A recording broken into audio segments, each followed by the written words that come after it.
Ladies and gentlemen, we welcome you to this first edition of the European AI Forum. I am Gaëlle Pinson, General Manager at Francia, and I'm very glad to be here with you today.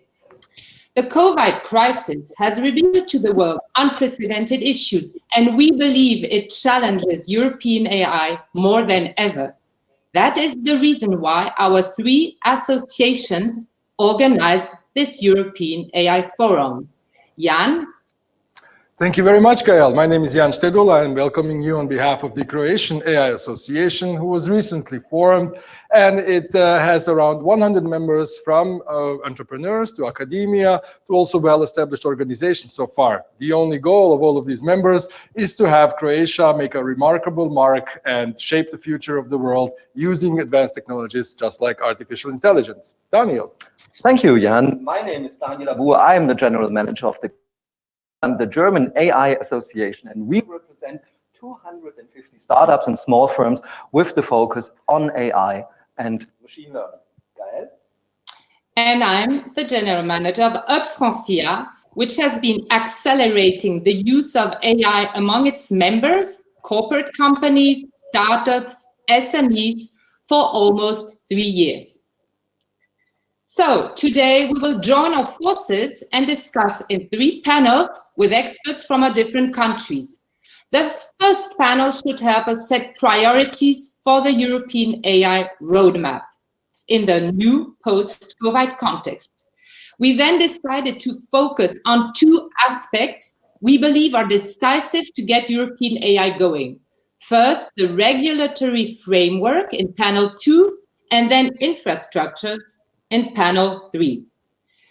We all know at the beginning of the European construction, to secure Europe economically and politically, the European coal and steel community was set up. Well, today it seems we do need a European data and AI community for the same reasons. We hope this European AI Forum will help all stakeholders and citizens see how we can very practically organize the way to a less dependent, more sovereign European AI. And we are grateful for the participation of you all, like I'm seeing in the chat, from Tel Aviv, from Munich, from Zagreb, from Stuttgart, from Paris, from everyone, from 25 countries in total all over the world, as well as the participation and representatives of the European Commission, of all our government, and we are very happy about this. And this is on a very special day. It's on the last day of the Croatian presidency, and tomorrow the German presidency will begin. And so we hope we draw conclusions from the Croatian presidency and give input to the German one. Absolutely. Thank you very much for joining us today. I will be moderating a panel soon, the first one up to come, but I would like to tell you that this event will go on for the entirety of the day, all the way until 4 p.m. with some small breaks in between. This is a virtual event, as you all know, so it's technically very challenging. There are 2 things I will immediately ask your forgiveness for in advance. The first one, if we encounter any sort of technical difficulties, please bear with us. And the second one, of course, is me trying to pronounce the French names and surnames. So please also forgive me for that. I'll give you some of the technical information up front. So you will see in your live storm windows that you're in right now, there is under the title European AI Forum and this red live mark, there is a timestamp. If you click on that timestamp, after this session is done, you can switch to all these other sessions. We will have 3 sessions all together, but you will be informed about that later on, and there will be some graphics to show you how to do it. So don't even worry, it's very easy peasy. We will have part of discussion amongst the panelists, and we want you all to join for that as well. So as you can see on the right side of your screen, there is a chat that you can use for chatting amongst yourselves and commenting on my hair or Daniel's looks. And you can also use the questions, which I encourage you to do so while we have the panels, because with all the panelists and all the moderators are aware that they should ask those questions to the panelists. If you see something you would like to use the opportunity to ask some of the genius guys that we have here today, please use that opportunity. And now, without further ado, I'm super proud and very excited to announce a keynote address by the Croatian president, Mr. Zoran Milanović. So please, let's hear what he has to say. Dear friends, I wish you a warm welcome to the first European Artificial Intelligence Forum held in this virtual forum. You meet today in extreme circumstances. When I was sworn in as the Croatian president on February 18th, it was unimaginable that only a month later, Croatia and most of Europe would be in full lockdown due to the rising number of COVID cases. Within a matter of weeks, the rule changed, and our only option was to adapt to the new normal, notorious new normal. Digital tools became a lifeline for ordering food, for seeing friends and family, for schooling, and for working from home. Most of these digital tools were already available, but countries across Europe were benefiting from them to a varying degree. Tomorrow, on July 1st, Croatia will mark the 7th anniversary since becoming the EU member. Being a part of the EU family means that we build our future together and we assess the risks together. Now more than ever, we need to be inspired by the possibility that artificial intelligence and other digital technologies can bring so that we can reap the benefits of all our investments. I hope this forum today will put ideas on the table that will inspire us, connect us, and keep us moving forward. Good luck.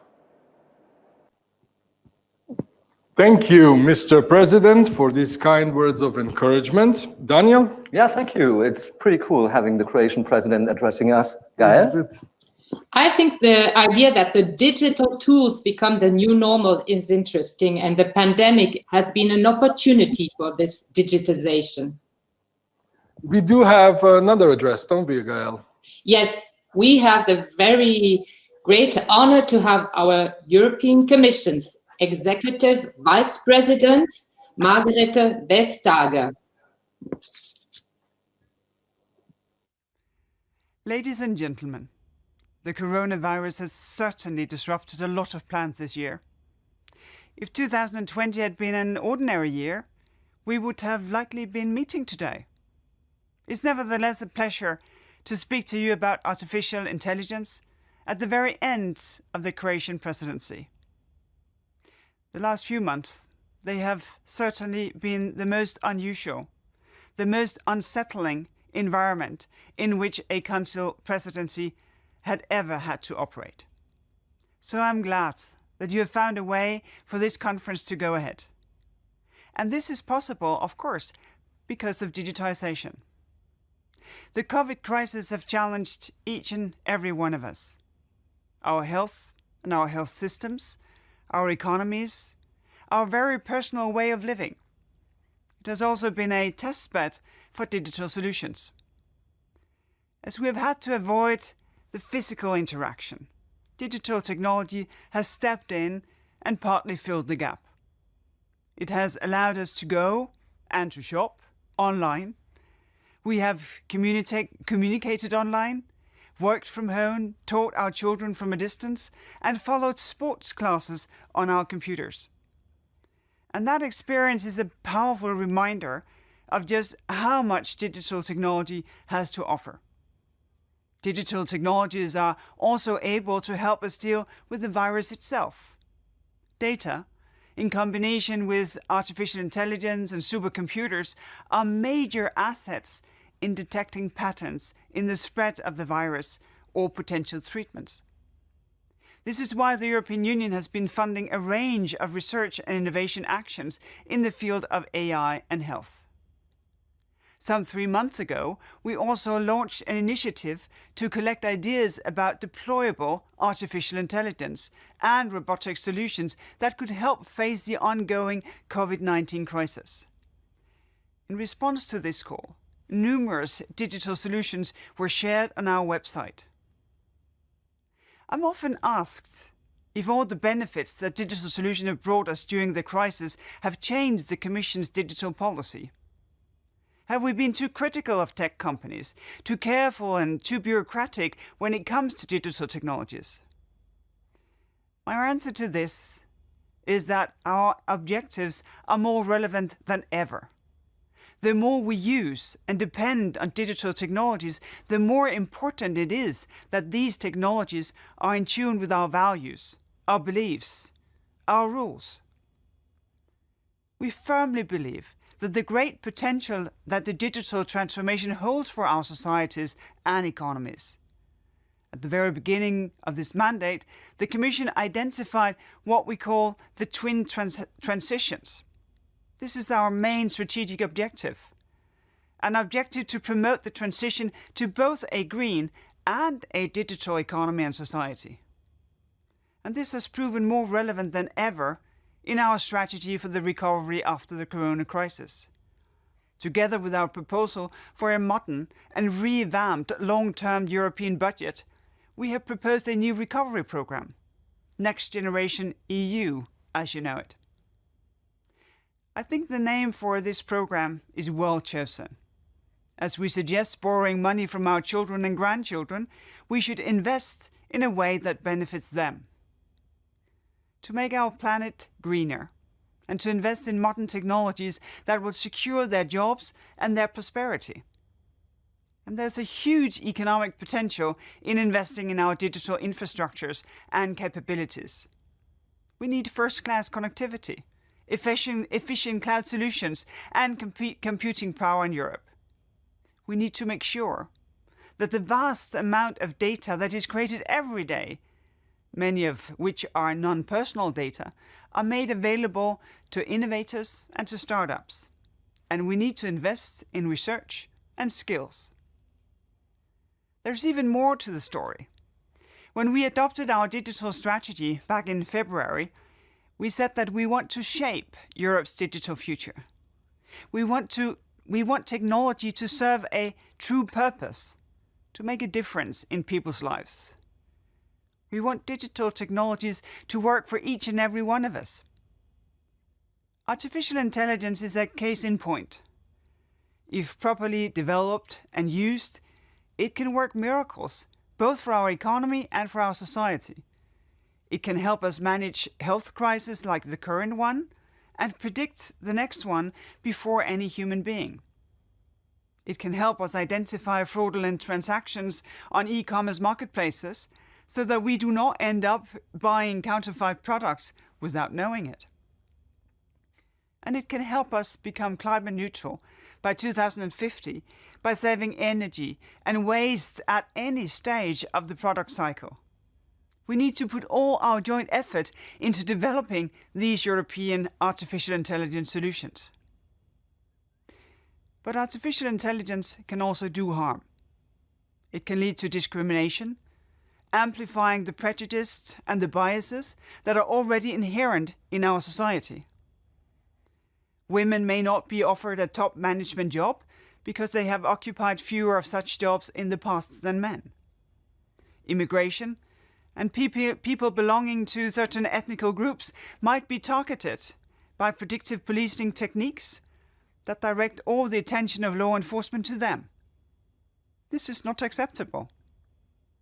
Artificial intelligence may also alter the behavior of products after we have bought them. If it means that a music streaming services to which I have a subscription recommends a song that I don't like, well, I can live with this. But if my self-driving car takes decision on whose life to spare in case of an accident, I would want greater scrutiny over such decisions. And this is why we said in our white paper on AI that high-risk applications need to be properly regulated, that we need to know that they are technically robust and safe, that they have been trained on reliable data, that somewhere there is a human in the loop. I'm aware, obviously, that it's not an easy thing to define which AI systems are high risks and which are not. For some areas it may be obvious, as an example when AI might be used for mass surveillance purposes. For other areas, this is more difficult.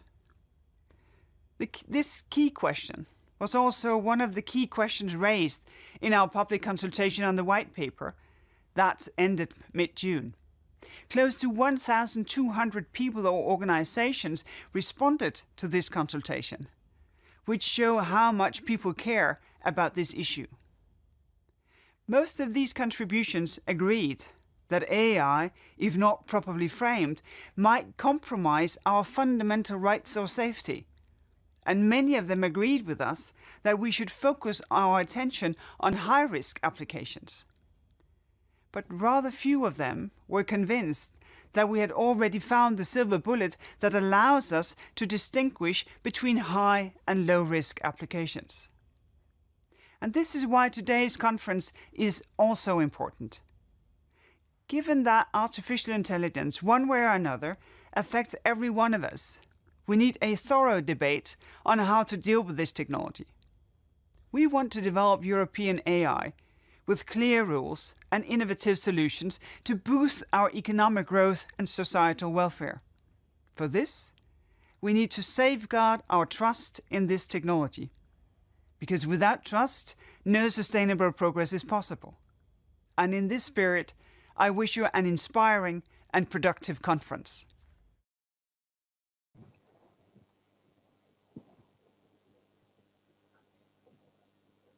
Well, this was a very precise description of all the issues and the roadmap.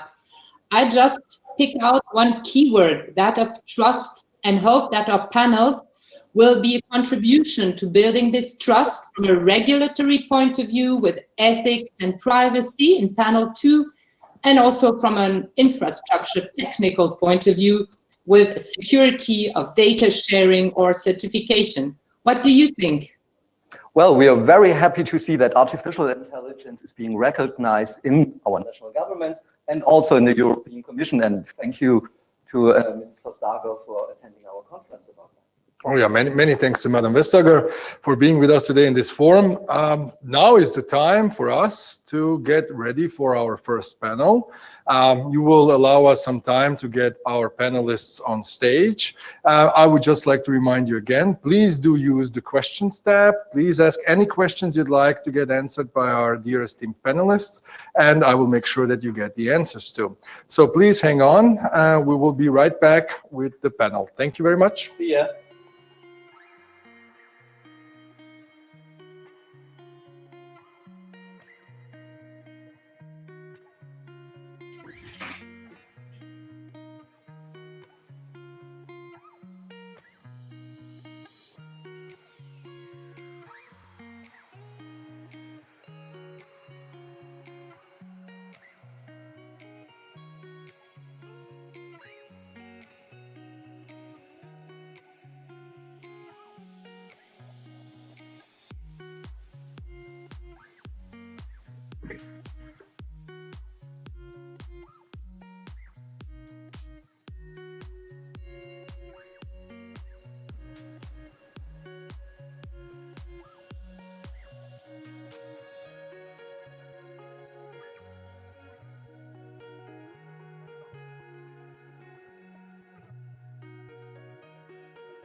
Welcome everyone. Welcome to our first panel titled EU's Road to Economic Recovery and the Challenges Put to European AI. I'm very proud to announce the following group of gentlemen. I hope that you will enjoy our discussion.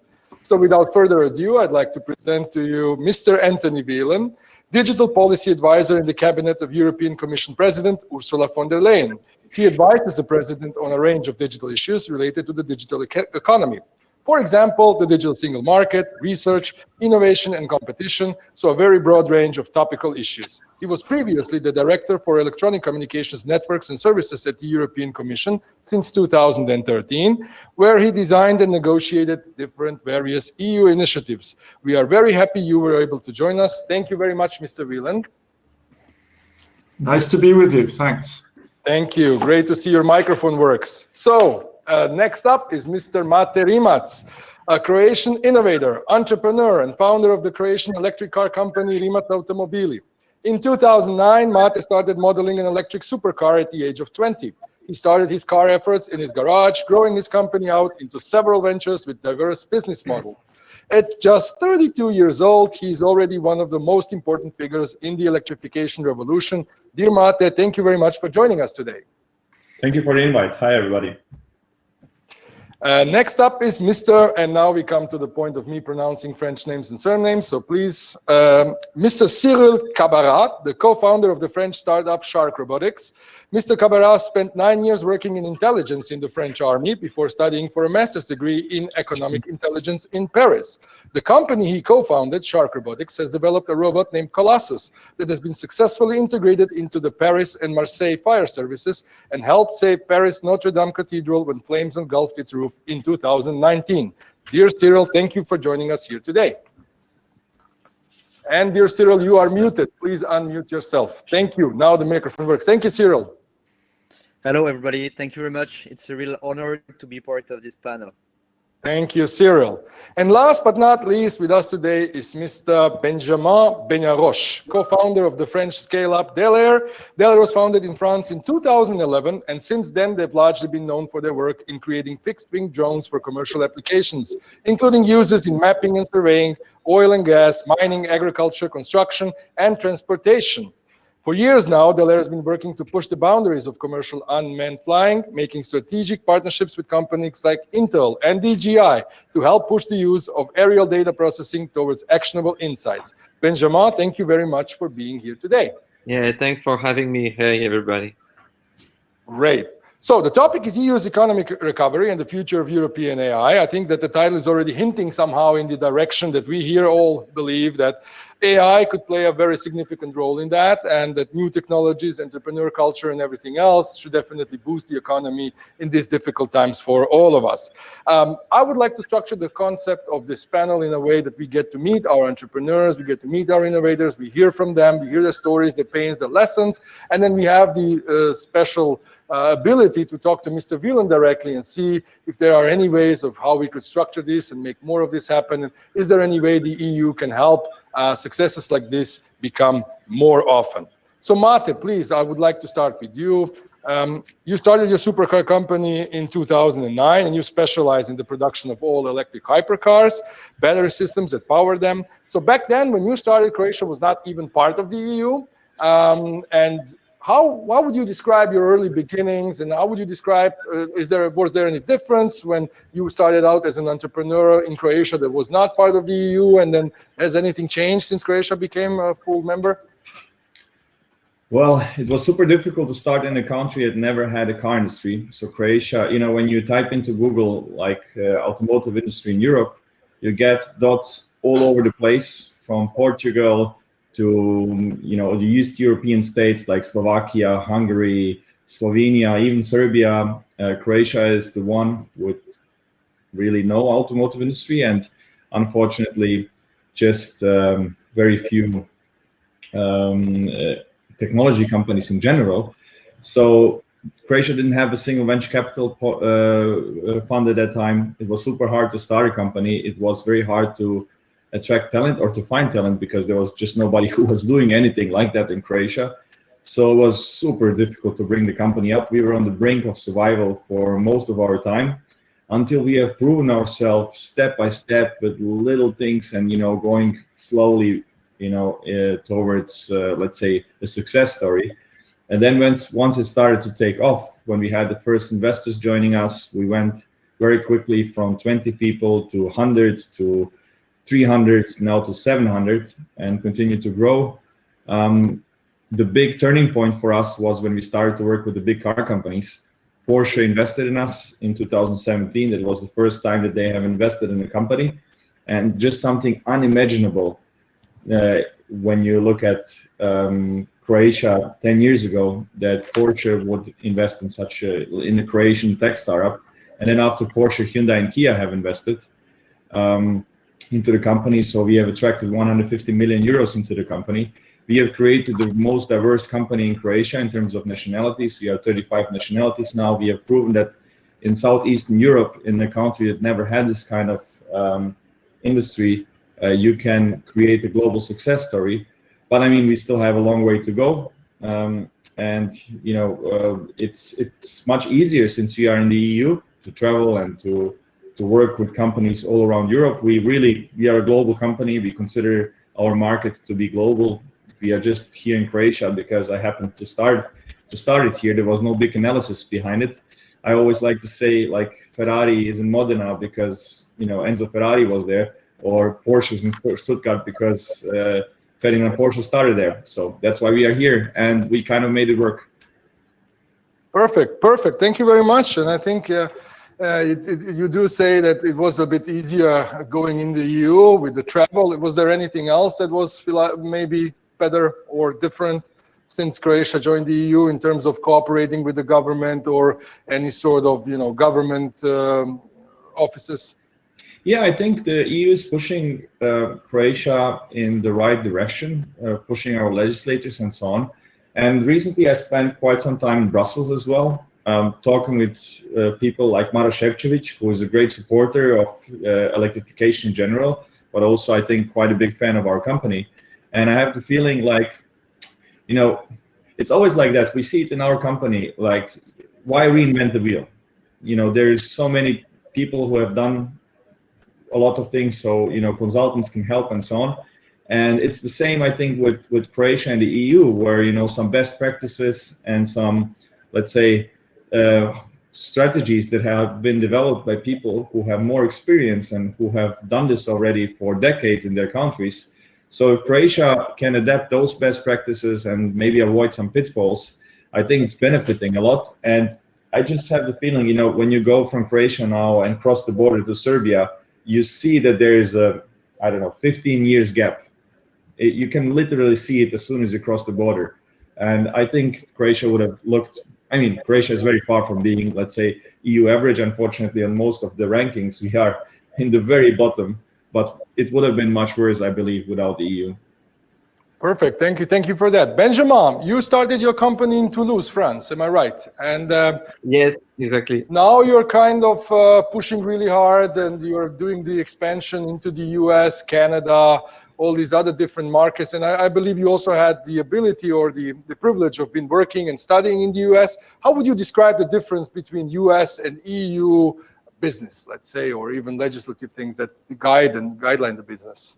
Well, that's a very large topic, but yeah, so we started in France, and with a new industry that was at that time the drone industry, which was a very unregulated industry.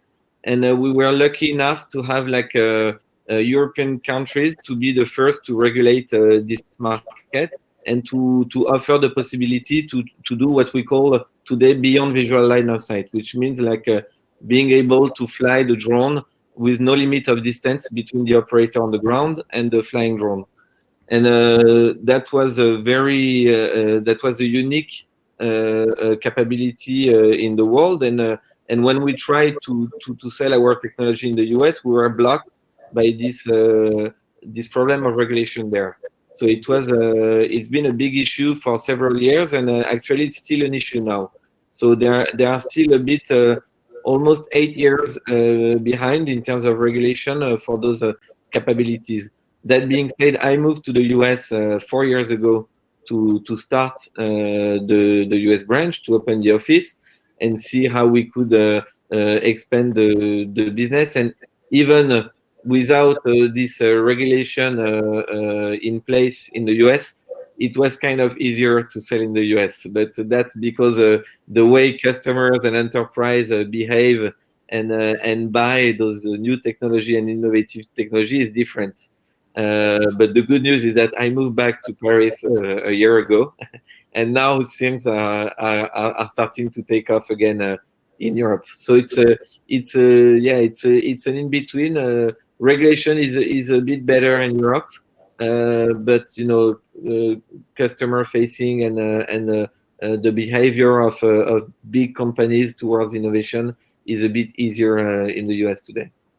for us. Really interesting words. I mean, usually we, sometimes the critics of the EU, you tend to say that the overregulation of the EU will stifle innovation, will not allow companies to grow. In your case, with the BVLS and the stuff that you do, it was easier to do it in the EU because it was regulated, it was clear how to do it, and in the US you were not able to start? You were still waiting on some time? Yeah, exactly. We were able to do small stuff, but for like a large and very bold operations, it was not possible to do in the US. There are still a lack of, I would say, harmonization in Europe, which makes it hard for us to go in certain country. I would say, for example, in Czech Republic, in Poland, in France, it's kind of good, the regulation, but in some countries like Germany, it's a bit harder, you know, so it's not very easy to evolve and to grow in such a heterogeneous context, I would say. But still, you know, this good regulation in EU has been very good for, and most of the leading drone companies in commercial use are from Europe today. That's amazing. Thank you very much. So Cyril, so we see that Benjamin's company is like 9 years already in the making, Mate's company a little bit more, 11, 12 years. What is the case with Shark Robotics? Are you still at some kind of early stage? You've made some really big fame with helping to take out the fire at the Notre Dame Cathedral. How are you doing? How is your work? How are you expanding at this point, being an innovative European startup that relies on AI and other advanced technologies? Yes, thank you, Jane. Shark Robotics is currently a French SME which developed a main system, and the main goal is to keep humans safe. So for me, as a co-founder of Shark Robotics, three main reasons actually explain the Shark success, if we can name that. The first one for us is the short loop engineering. I mean, for every robot development, we integrate from the real beginning the return of experience of the operators. And this is very essential because we implement firemen, soldiers, operators from oil and gas, general industry. And the end user experience is the key point of the engineering process. Because this kind of guys knows perfectly their job with plenty of operational experience. So if you put them around the table with engineers, you would be surprised by how this can be this kind of process can be efficient. Because the lack in the robotics is the lack of efficiency on the ground. Because as an example, when I was in the army in the special forces, we saw several times robotic solution interesting on the paper made by laboratories. But at the end, when you deploy them, this kind of solution on the ground, they were not adapted at all to the operational needs. So the end user is the key point. The second one is to be always focused on new innovative robots. We develop at Shark at least 4 new robots are designed each year. And then we test in real operation directly with the final users. And the third one is the high quality level robots, but manufactured locally. In Shark, we manage all the production line from the R&D office, the manufacturing, the assembly line, the customers training, and of course the robot maintenance after delivery. And I think especially during these difficult times, during the COVID-19 period, this crisis demonstrated the real importance to have the production locally in Europe, okay? So thanks to these choices, we won in December an American award for technology, and in March 2020, we were able to develop in 3 weeks a sanitizing robot to fight COVID-19. And this robot is designed, for example, to decontaminate 20,000 square meters in 3 hours. And today we won contracts in Europe, but also beyond the Europe borders, because we provide better proven robotic solution based on a high quality level in order to fight, the Chinese competitors. But yes, your robots, if they come in contact with those humans, and you have so they are a full part member of this Marseille or Paris firefighting squad. So in my view, these are almost government contracts, right? So how much would you say the contracts with like government official, be the firefighting squad or the police squad or the military, or how much did that influence the growth of your company? And did it come at a critical stage for your company? Yes, you're right. Security and defense sector is approximately 50% of our revenue. And after that, we work with public industries and civil industries like companies from the CAC 40, okay, like Total, Areva, Orano. But most part of our experience is the return from the operators, from the firemen, the military, the soldiers, and we learn from them. And we were capable to deploy real solution, efficient solution on the ground. And with that, we can win contract, not especially in Europe, but also in the USA, also in Asia, in Middle East. Perfect. So, Mr. Whelan, when we hear these stories, that we know, for example, that Tesla in the US has been largely, promoted with government money. We know that, for example, in the US, there is this, especially in Silicon Valley, there is this approach that the military or the defense industry always kind of, stimulates the innovation because they give out these big tenders and they ask anybody to apply for them, and the people get paid for those prototypes that they deliver. So what is the EU's approach? What is the EU's view on promoting innovation and getting young startup entrepreneurs just like these ones to get motivated and produce stuff and innovate new models of doing business, products or services? Thanks.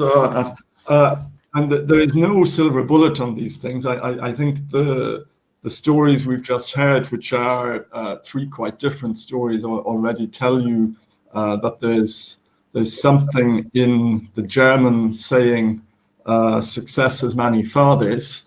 I think that's often understood to mean that everyone claims the credit when a success takes place, but it also means there are a lot of different preconditions to success. Maybe a starting point is to be positive about the levels of innovation in Europe. We have brought out last week the latest edition of the European Innovation Scorecard, which shows, of course, you can always discuss how these things are compiled, but I think they will always tell you a fundamental truth that innovation ecosystems in Europe as a whole are pretty good. On the metrics we use, they are actually a bit better in aggregate than the US or China, for example. You have a lot of variation across Europe, that's normal. Countries that are leading on digital indicators tend also to lead on innovation indicators. But we have a lot of things going in Europe that I think we need to play to. One of them is perhaps not a DARPA or similar military programs, as you just mentioned, but we have an increasingly well-resourced research and innovation framework. We've just proposed a massive increase in that for our next financing period for Horizon Europe, with increasing focus on innovation through the European Innovation Council. The recovery program that we have just proposed for Europe will massively focus on two major transitions that need to be driven by innovation and will drive innovation, namely the green and digital transitions. We're concentrating a lot more on one of the frequently denounced problems in Europe, namely the financing gap from startup to scale up, with increased resources, in particular for the European Investment Fund, to help private investors, support private investors go into that space. And looking more specifically at, let's say, the AI and digital space, we identified already 2 years ago in proposing a new program called the Digital Europe program, a number of factors that we think need to work together. Massively increased investment in the building blocks of AI, of high-performance computing going towards quantum, in advanced skills. So we certainly need a lot more basic digital skills in Europe, will be bringing out a paper on skills generally in Europe this week, a new action plan, but also advanced skills, university chairs in very specialized IT disciplines, for example, and much greater focus on pooling the data that we have in Europe.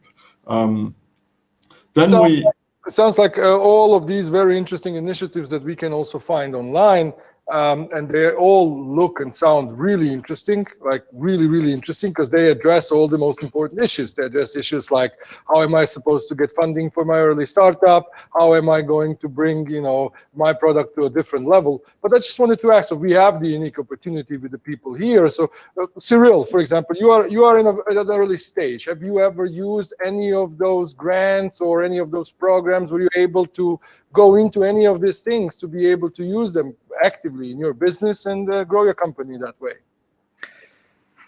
Unfortunately, Jane, to be honest, no, not at all.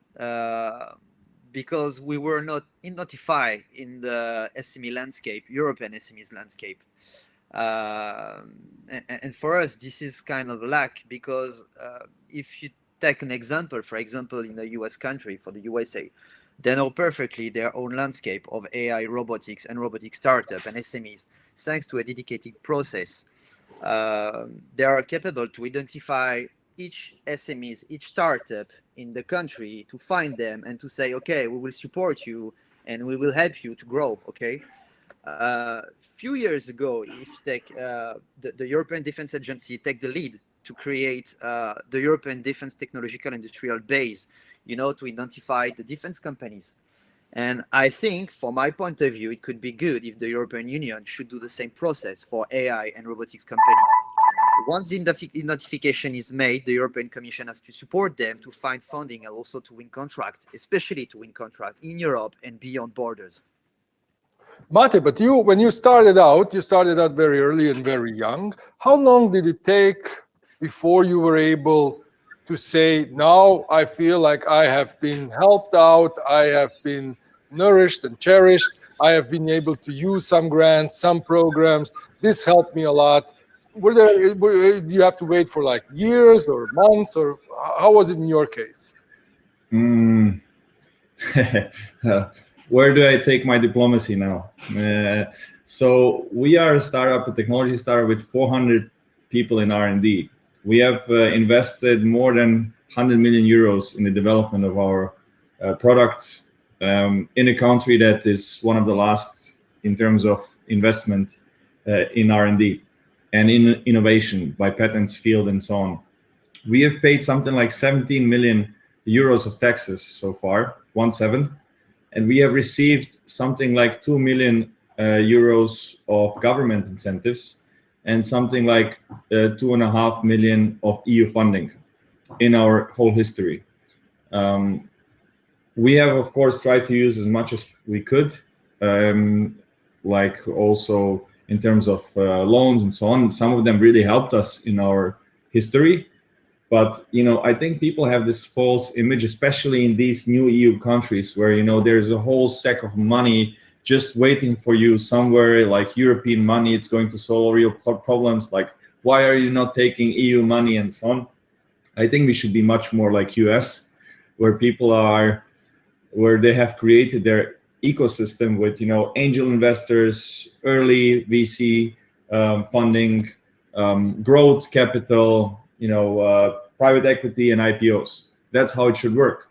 Like, I have the feeling like people expect too much here from the EU and this, money that just appears from nowhere, and that they waste effort and energy and time on that instead of building their businesses. And that has kind of been my approach. Like, I focused on getting funding from investors rather than from the government.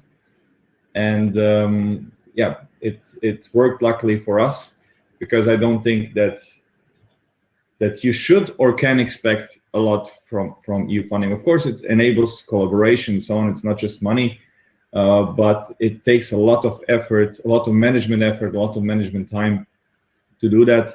And I think that effort and time is very scarce when you build a company, and you should use that effort and time somewhere else. That's my view.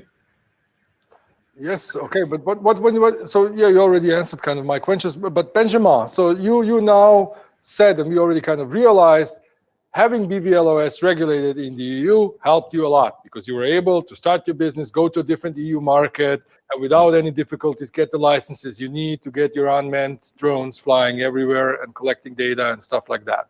But other than that, have you been able to use any sort of help or tenders? Have you worked for the defense industry in the EU or anything else?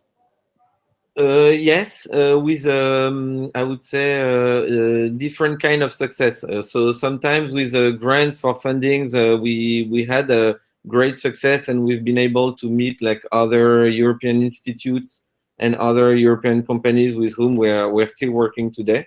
So it's been very good and very productive from this standpoint.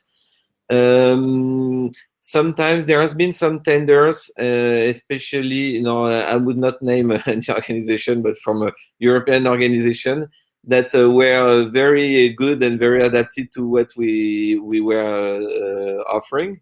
Unfortunately, due to rules of like having different companies from different countries in Europe, we've been kicked out. But I mean, that's the game, and maybe for some other project those kind of rules helped us, so it's hard to tell. But for us it's been pretty good, and we're still looking for fundings, even though we're like 200 people in the company. This is still something that for us helps us like kickstart projects we may have never done without those types of grants. So this is something that we look as still as being pretty helpful, and I know that there have been some things set up like for post-COVID crisis as well that we're looking into today. So for us, it's been pretty helpful. So, Mr. Willem, when you hear these stories, and I think like these are not new stories, it's usual stories where we have on the one hand, a very bureaucratic culture of policymakers that needs to be like that. And it's always kind of tends to think of how could we help the industry? How could we help the entrepreneurs? And then we think of laws and policies, and then we put them in production, and then we set in front of those entrepreneurs a lot of paperwork to be filled out, many checks and many regulations to be respected.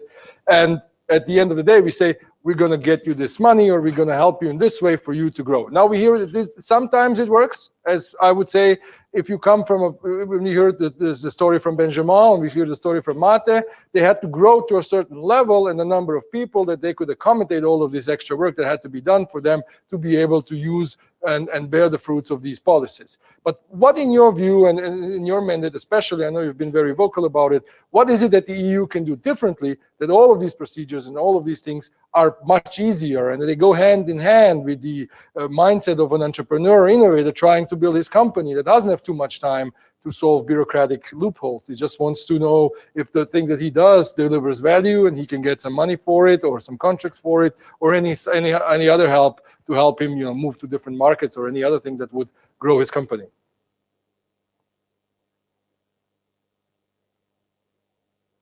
Mr. Whelan, you are muted. Excuse me. My mic here is not muted, so must be. All good. You hear me? All good. Great. Okay. A couple of things. First, of course, when the EU acts, we have to justify our added value relative to what our member states are doing, for example, in terms of there being an additional dimension. So things like multi-country consortia are the sort of things that are part of what the EU drives towards, so that we get better innovation links and research links across countries. Of course, that can, and rules like it, or rules for financial controls, can impose overheads, which we're constantly trying to simplify and resolve, but will never be completely wished away.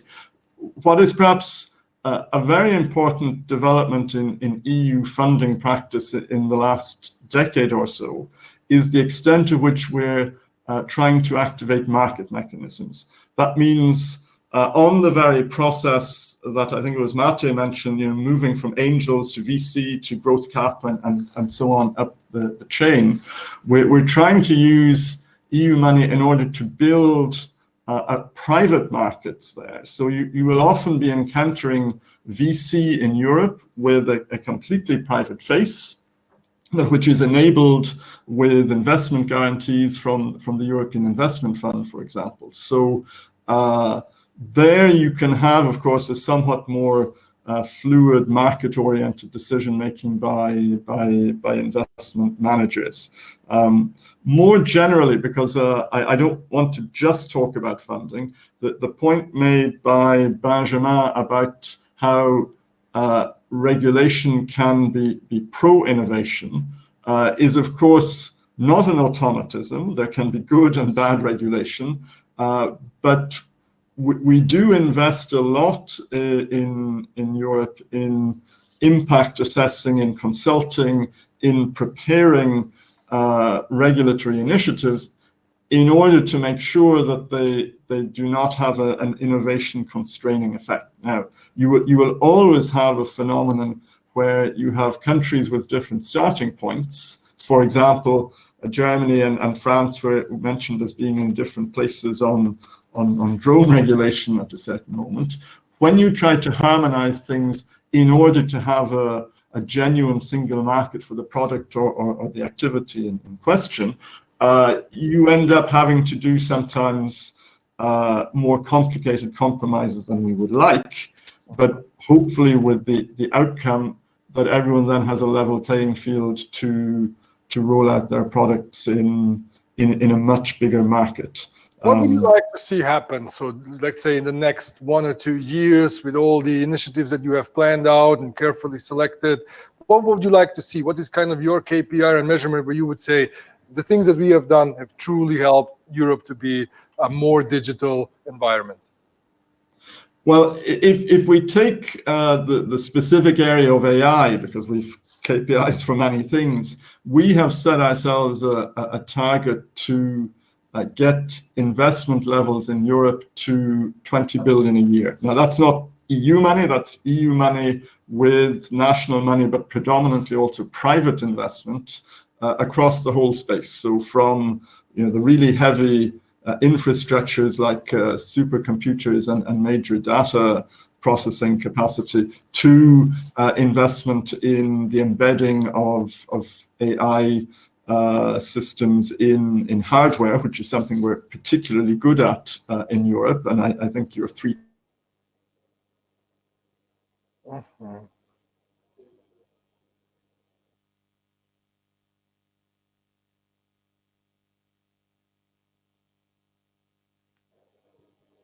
Yes, you'll probably need to connect back. But okay, let's go.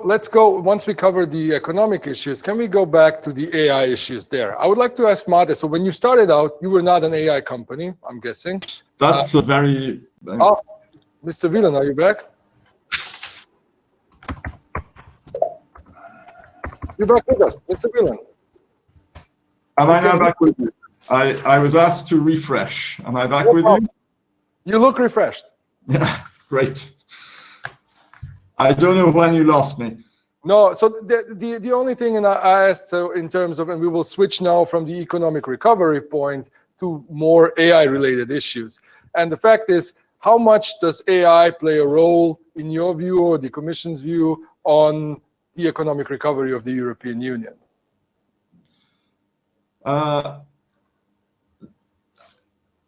immediate time plan, we all wish for the V-shaped recovery, a quick bounce back. So, I'm not going to exaggerate the extent to which, in the space of a year or two, the AI industry in Europe is going to have a statistically significant part in that. But what we do want our recovery investments to do is not just get us quickly back to where we were, but to be transformational. So we would see investment in AI capacity and digital capacity generally as a major way of future-proofing the European economy, building in more resilience and sustainable growth capacity. What can the Commission do? What can the EU do to promote such, boosting innovation? What are the actions? What can we do? Well, our major proposal in terms of the weight of money involved is the so-called recovery facility, which is, you're aware of the debate about grants and loans. It would be predominantly grants to countries that have been most heavily hit. But that is not just a blank check. The whole idea is that member states should develop national programs to fill gaps in their growth potential. And we will be fully expectant to see major digital elements there. Obviously, not everyone can reach into the same areas of specialism. Countries have different comparative advantage. Some will have a strong manufacturing sector, and the digitization of that, the introduction of AI there, will be something we would expect to see. Others may be looking more at digitization of their services sector, be it tourism or others. So we don't assume we have the master plan for everyone in Brussels, but we do think that national recovery programs without digital in them are not going to point towards transformational recovery. Okay. So yeah, let's get back to the question of AI. Mate, when you started out, you had probably no AI department in your garage in 2009. No. I believe it's a different case right now. Can you just give us like a short overview of when was the time when you noticed and you realized that AI is going to become a major part of your business and that you definitely need to have like a dedicated department for all the things that you need? Yeah, if we had an AI department in 2009, we will be a several billion euro company at the moment, I guess. We are close to being a unicorn right now, but we would have been, I guess, several times over a unicorn if we started in 2009 with this. Our focus in the beginning was on electrification, and still is. Our focus is still electrification, but we have for the last 3.5 years an AI department in the company who is developing autonomous driving technologies, and we use it also for other things like vehicle dynamics and so on. It can be applied to a lot of, a lot of areas. Automotive, for me, automotive, it fascinated me always because I think the car is the most complex product that you can make, or let's say the most, it's not just complexity, it's also refinement and design. For example, if you build a satellite, of course it's complex. It needs to work in a harsh environment and so on, but it doesn't need to look beautiful, or you don't care about the haptics and so on. A car is combining everything, all the human knowledge, all the technologies like material sciences, simulations, and so on. AI is becoming a very important part of lots of systems in the car, not just autonomous driving. So, for example, the battery algorithms or algorithms for controlling the vehicle, distributing torque, and so on.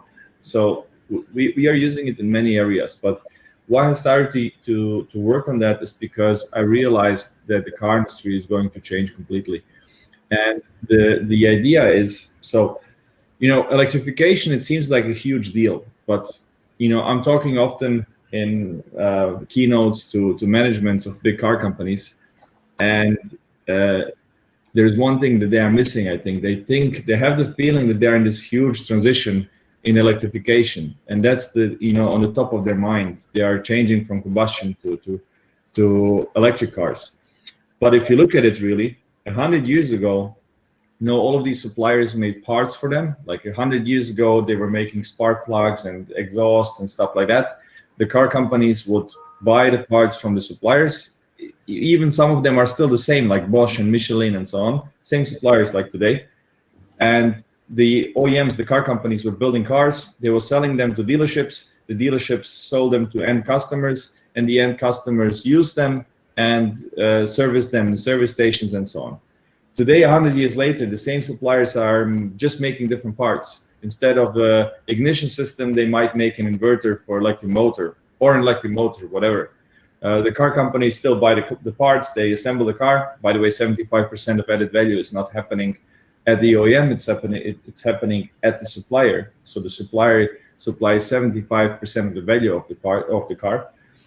The OEM assembles it into a car, sells it to the dealership. The dealership sells it to the end customer. Now it's an electric car, not a combustion engine car. The only thing that changes is that you don't go to a gas station, you go to a charging spot. So everybody else stays in their comfort zone. The suppliers stay on their comfort zone, the OEM stays in the comfort zone, the dealerships, nothing changes. But with the new paradigm of mobility, where you don't have owners anymore, you have users. You have also completely different players. You have the AI provider, the driver provider, which can be the same company like the ride-hailing company, or it can be a separate company. So for example, Uber might have their own AI, or maybe Lyft will use Waymo, whatever. Then you have the car company who is making the car for the mobility service provider. But it's going to be like buses today. Buses today are not bought, from the shelf. They are tenders where the bus companies are applying. So there will be a tender for 100,000 cars for Waymo, for Google. So where's the differentiation? You will not care anymore about speed, about driving dynamics, about handling, these kind of things, because you don't care about these things when you go into a train today or into a bus. You don't care who made the bus. You just care to be comfortable, to be clean, and so on. It's going to be different things. So a lot of car companies will face a lot of challenges there, and they are still all focused on electrification, and that's our bread and butter. Our bread and butter is making electric powertrains and batteries for other car companies, but I see it, to be honest, as a totally temporary thing, and it's just a small change, in my opinion, in the industry, while the next change will completely turn the industry on its head. Not just the industry, it's one of the largest industries in the world, one of the largest industries in Europe. It will turn the economies of many countries on its head. So basically your answer that your quest for AI comes from the fact that you realize that the automotive industry is changing rapidly, and that AI will play a major role, because not only will it change the technological way of cars that are being built, but also the whole sociological phenomenon around it, how they will be used, how they will be bought, and how they will be sold. Interesting. And so, Cyril, how big of a role does AI play in your company? Have you started as an AI company, or you started as, what was the deal with you? We are at an early stage about the AI because we develop robotic solution, and we really want to keep the main in the loop. I mean, before the analysis and to any decision, because we are working in specific environment. For example, the firefighter know perfectly the situation, so he know if he has to go on the left, on the right, if he need to first extinct a fire, to evacuate the wounded persons. So we try to develop simple AI bricks to integrate in the robot. So for example, you have the follow me mode, the go back to positions, the simple things that will keep a human resources, and you want that the robot will do by himself. So for example, the simple thing who will support the troops on the ground, and you don't have to think about it. So for example, there is an operator and the robot will follow him. Okay, this is the simple bricks, because we have to take care about this kind of development of AI. It's very important, of course, and every customers now, of course, ask us about a remotely controlled robot. But every customers now on the market, and is growing, are asking for AI bricks to integrate in the robotic solution to support the human resources, and to say, okay, what I will deploy 2 guys, if one robot can do the same, I will deploy 1 guy, 1 robot, and he will do another mission. So I save money, I save time, and I save resources. That's the main idea. Okay. Benjamin, you started as a company that provided both the hardware, so a very unique patented fixed-wing drones, along with your own platform that is AI-based. Now, recently, you made a deal with DJI where they will be using their drones for commercial applications on your platform.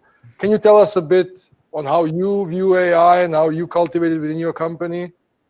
Yes. So we started AI from the beginning when we designed the drones. So it was AI built in the machines. And about 2 years after we created the company and we started to sell the drones, we realized that those drones were capturing a new type of data. So mostly high resolution images at scale.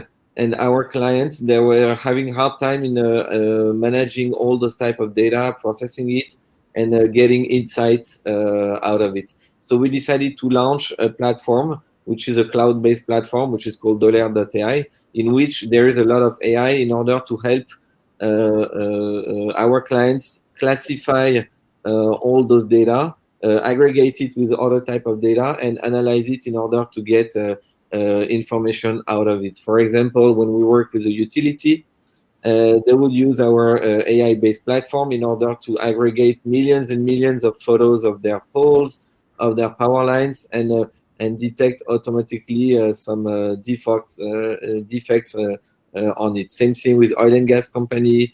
We work same thing in agriculture, where we detect disease based on thousands and thousands of images. And it's interesting, if I go back to your initial questions to me regarding the difference between the US and Europe, it's interesting the difference that we see of approach between, I would say, Europe and US, China, and other countries in which we've worked. So our platform, for example, is a cloud-based platform. So it runs on the cloud, but it's very cloud agnostic. So it can run on AWS, on Azure, on whatever cloud service provider. When we work with a US-based company in energy or transportation and everything that is kind of critical, they push very hard for our software to be onto their cloud. So whether they have chosen AWS, Google, Microsoft, doesn't matter, but they want us to install our software on their cloud. We have seen the same thing in China, and the same thing in Saudi, for example. We worked with a large company in Saudi. They have a national cloud service provider that they are using, and they wanted us to install our software on their own cloud service provider. While in Europe, I mean, this is something that we discuss with customer, but it's not as critical as what we've seen in other countries. And what we've seen in Europe is that companies and even in energy, etc., not only they accept to have a US-based cloud service provider, but they also don't put as an initial requirement to start working with us to put our software onto their cloud. And I think it's a very interesting difference of approach. So for us, I would say it's more business friendly in Europe. But when we look at the criticality of data security, etc., I don't know. Yeah, it's difficult. It's difficult, especially like there are always two ways to approach these things. And we often are witnesses, and we saw it from Madame Vestager's talk, that we talk about the abilities and the potential of AI, but then we always kind of ask the question, what could go wrong? And we definitely need to regulate this.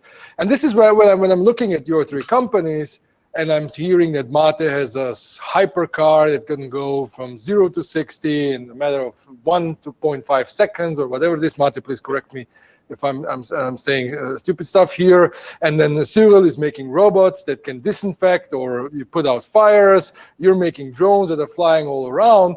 If we would ask the question, what could go wrong? Well, a lot of things could go wrong with all of your, the things that you do. But how, Mr. Wieland, where do we make the difference of saying, not what could go wrong, but what if something like that could really go well and we could have a European product or a European company having global success, exporting those products or services worldwide?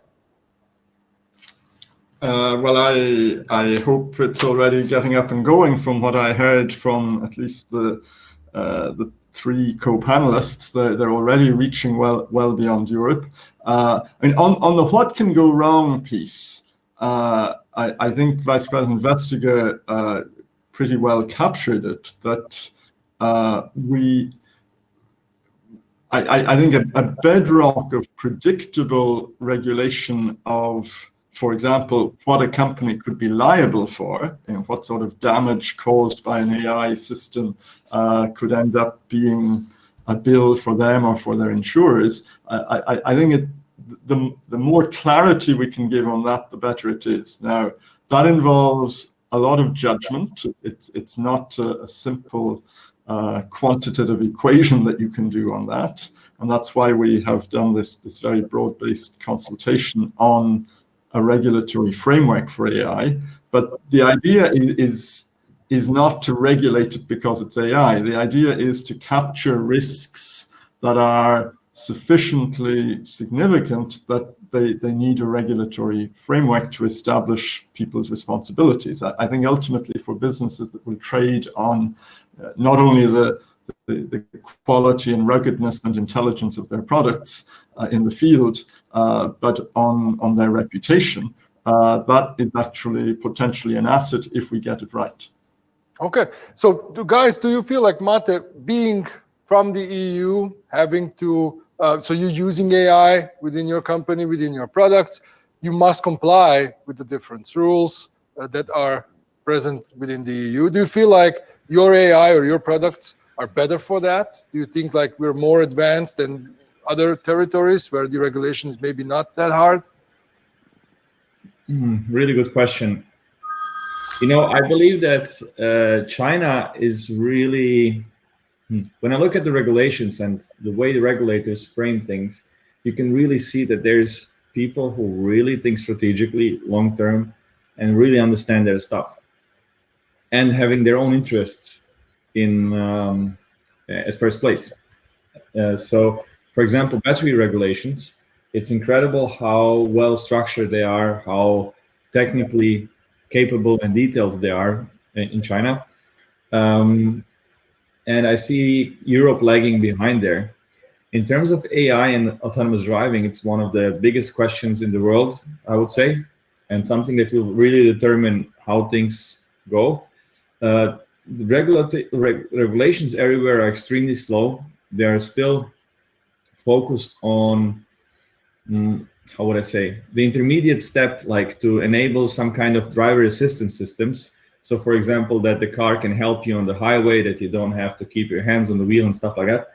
We are thinking beyond that, and a lot of others are working beyond that, that you don't need the steering wheel anymore. So like, it's impossible for you right now to build a car without the steering wheel. For example, it's also impossible right now to build a car or to even have any idea when it could be accepted that the car is not complying with some regulations that are exclusively there just for driving. So for example, a car has to have certain view angles. So the driver has to be in a position to see, for example, the traffic lights and stuff like that. In an autonomous car, that's not relevant anymore. You could design a car very differently if you wouldn't have to do those things. So for example, an autonomous car should have the lights in the right position because it's signaling to other people, but the passengers in the car should all be passengers. There shouldn't be a driver anymore. So you don't need the steering wheel, you don't need the brakes, like the pedals and so on. You don't need the sitting position, you don't need the views. It can be very different. So you say that for the Tesla Model X, the SUV electrical hypercar that has no rear view mirrors would be difficult to build, innovate, and produce in the EU because it probably would not comply with some regulations that says rear view mirrors are necessary or stuff like that. Is that what you're saying? Well, it's the same in the US. The US has similar regulations. The Tesla, for example, it complies with the regulations. Audi is the first one who now has cameras instead of mirrors, but that's really small stuff.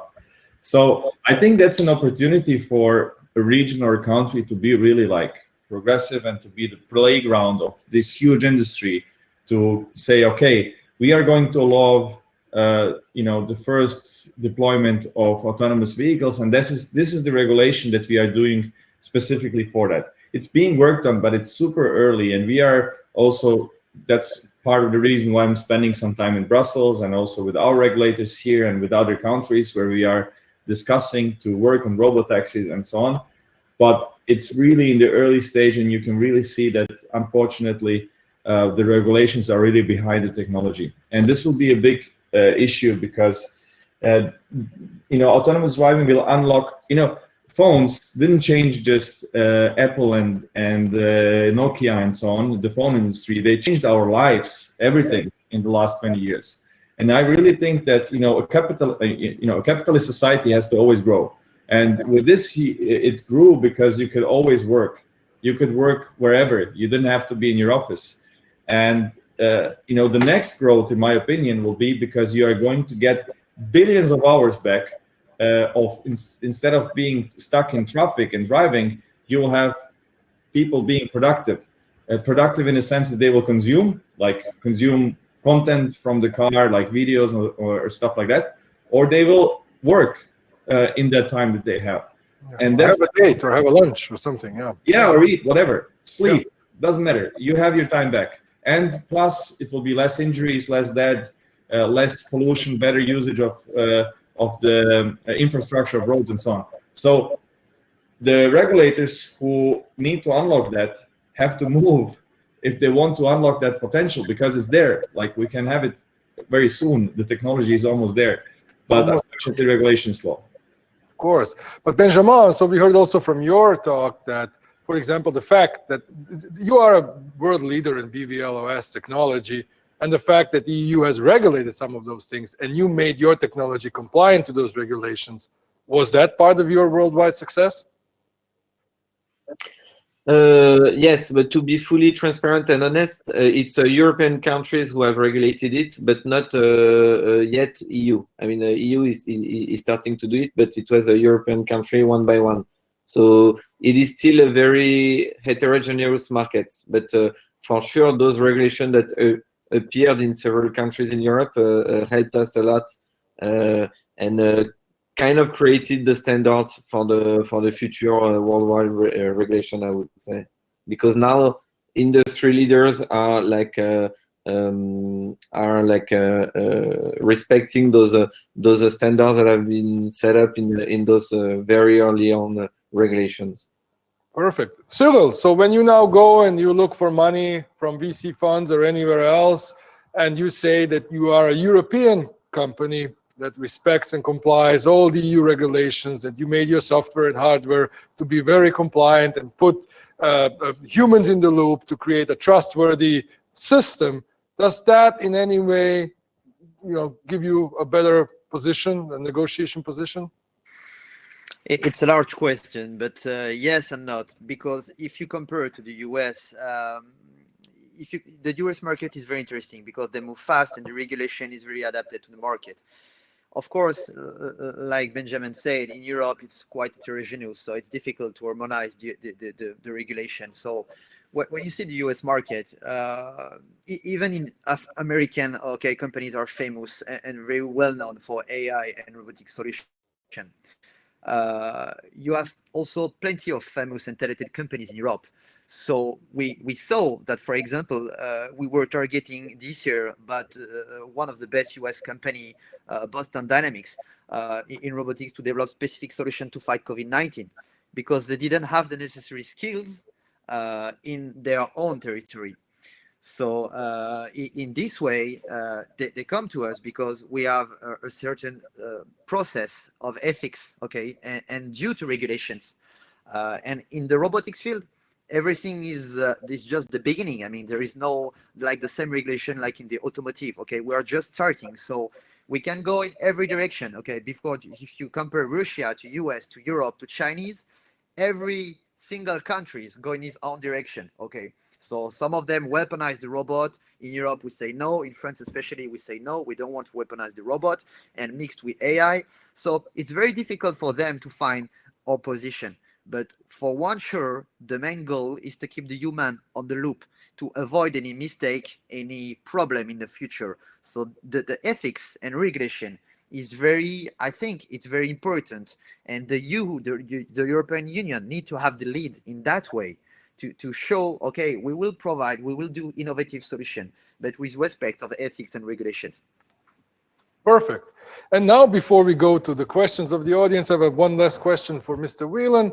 So for a young AI wannabe entrepreneur, somebody who's just starting in the field, and he's kind of weighing in, should I pack my bags? Should I go to the US, get a job, find capital right there on the street, probably Silicon Valley, they're throwing it out of the bag immediately, or should I move to China, or should I stay in the EU? What would you say would be, from the EU's perspective, what would be the word or the reason for them to definitely stay and build out their businesses here and to bet on AI within the EU?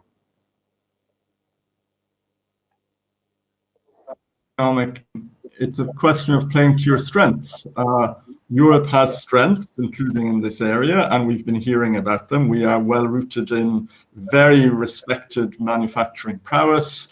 We have a good, predictable regulatory framework, even if slower than people would like. We have ethical systems that are trusted by others as well as by ourselves. So there is a scope to build companies, hyperscalers even in Europe, that play to those strengths. And let's go to the questions then and see how we could then, let's see who, let's go to the first one. So someone named Božidar, question for all, how you introduced AI into your company? Some of you came from AI world, but not all. I think we basically pretty much answered that question. Marcus, you mentioned the different regulations niveau in different countries. What makes the regulation in Germany harder to cope with than in other countries? My goal to my question is to understand how we can improve our regulation procedures. It's one of the questions that I wanted to ask you, Mr. Wieland, as well. We heard from Benjamin's case. So there is EU regulations, but then there are individual EU country regulations. And what is your view on that? How can they be like, how do we see these individual things from country to country and then on the EU level? Yeah, I mean, this is not so different from the US or other, let's say, political structures that have different levels of government and decision making. In general, the member states are free to regulate things that they see as posing a danger or where they see an opportunity perhaps to open up for new technologies, as has been mentioned earlier. The EU rarely intervenes first because we often benefit from seeing different approaches in member states. But if you let that go too far, then you end up with the sort of fragmentation that, for example, Benjamin was mentioning. So the question of when to intervene and try to harmonize before you have a complete patchwork, but without acting so quickly that you're not too sure what you're doing and you don't have consensus with your member states who are major contributors to the legislative process, that involves quite a bit of judgment. I think in AI, I've been looking at some of the comments in the comment bar. We don't see ourselves regulating very detailed rules for AI. There is so much that we don't yet know. What we see is ways of framing responsibilities. And we have rules on responsibility for harm and for safety, some of which go back decades, if not even centuries, and have built up over time and which are based on principles. We want to see how across Europe we can get common principles on how to address risks posed by autonomous cars, when a human has to be in the loop, when a certain level of risk is reached, for example. And we will not, I think, ever have a European definitive list of all those cases. It will be things that will still involve decision-making on individual cases as they arise. Thank you. I think, Mr. Wieland, most of these questions are actually directed to you. So either I didn't even give you enough space and time, or I'm either popular or unpopular. So the question is from Kopčić 36 minutes ago. Is EU doing anything to promote and encourage small EU countries to be more independent in production of strategic technology, for example, medical devices? This is something, so Mate, would you say that you come from a small EU country? 4 million, yes. Yeah, so Mr. Wieland, what would you say the EU does to encourage small EU countries, so not the big players, but the small ones, to kind of, bet on one part of the AI game? Yeah, I mean, I see the question as posed relates to the dramatic experience we had with COVID, with some panicky responses by certain member states to shortages of key medical equipment. Our response to that was first to insist that any sort of restriction is proportionate and that the borders stay open. And secondly, to do a lot of work with industry as well as member states to ramp up production of things that were in shortage, of ventilators and masks and material like that. Now, if we that was in a crisis scenario. If we turn to the long-term strategy, I don't think we're talking about self-sufficiency of any European country, big or small, in the sort of technologies we're talking about. We're talking about everyone having their place in the value chain or the ecosystem. And among the sort of things we are doing to make sure that smaller and perhaps also poorer countries get to play their role is, for example, promoting use of cohesion funds for what we call digital innovation hubs. So places where you can get access to specialist advice within your country, big or small, in order to help with facets of your startup which you perhaps can't immediately master at once. Thank you. It brings me to the second question, which is directly, it follows this one. It's been asked by someone named Dominic an hour ago, and it says, how important are digital innovation hubs to promote AI for local industry? So in your view, very much important, I guess. Yeah, we see it as important. Now, it's a process that is not fully established. We have, if I remember well the numbers, there are about 200 in existence. We're aiming for roughly 500, so one per region. But we see them both important generally and as important to have a certain amount of specialism within countries, including on AI, as I mentioned. Okay. And there's also one other question for you. Very popular, Mr. Wieland. So often EU is looking at the USA as the obvious go-to market and development area for our companies. Don't you think that partnering with Chinese players could accelerate the development of AI usage and innovation from Europe? Yeah, I don't think the EU has its list of good or bad partners in this area. What we would wish with anyone who is partnering with EU companies selling into the EU market, whatever the commercial relationship is that they respect our legal norms and our values when they are addressing our market. That has a very particular relevance in some very sensitive areas like facial recognition software in public places, to cite one example. But there are plenty of commercial collaborations in high-tech areas that are possible with US, Chinese, Indian, Japanese, South Korean partners. So the EU doesn't. Pardon me? The EU doesn't discriminate partners. It's definitely, you're looking at the value that is to be. The question, I think, was about commercial partnerships. Yeah. We have an open market and our companies are free to make a lot of different types of partnerships. We're obviously very sensitive to foreign companies that are, for example, benefiting from excessive subsidies. We're sensitive in a certain number of areas where security issues arise. So none of this is without limits, but we are an open market. Does any of our panelists have Chinese partners? Mate, do you work or cooperate with some partners in China?